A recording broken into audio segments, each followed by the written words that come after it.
First reading. A reading from the book of Galatians, chapter 1, verses 6 to 12. I am astonished that you are so promptly turning away from the one who called you in the grace of Christ and are going over to a different gospel.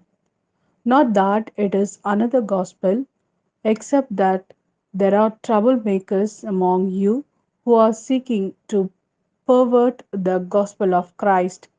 But even if we ourselves or an angel from heaven preaches to you a gospel other than the one we preached to you, let God's curse be on him.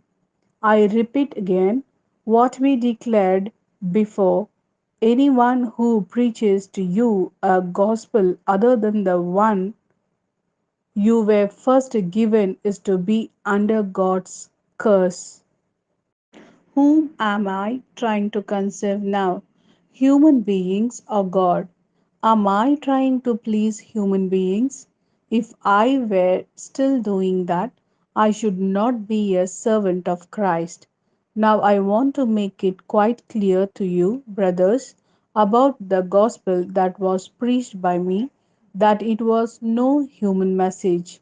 It was not from any human being that I received it, and I was not taught it, but it came to me through a revelation of Jesus Christ.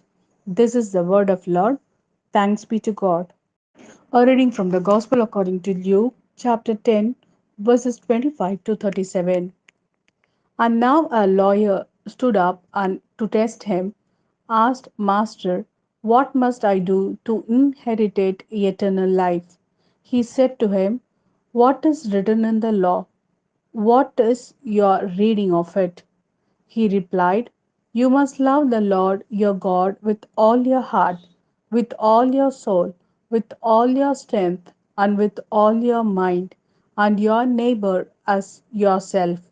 Jesus said to him, You have answered right. Do this, and life is yours.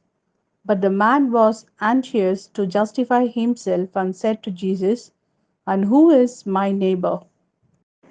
In answer, Jesus said, A man was once on his way down from Jerusalem to Jericho and fell into the hands of bandits. They stripped him, beat him, and then made off, leaving him half dead.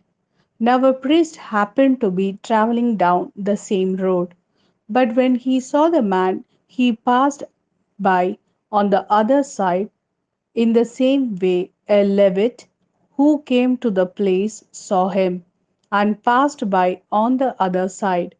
But a Samaritan traveler who came on him was moved with compassion when he saw him. He went up to him and bandaged his wounds, pouring oil and wine on them. He then lifted him onto his own mount and took him to an inn and looked after him. Next day he took out 2 denarii and handed them to the innkeeper and said, Look after him, and on my way back I will make good any extra expense you have. Which of these three do you think proved himself a neighbor to the man who fell into the bandit's hand?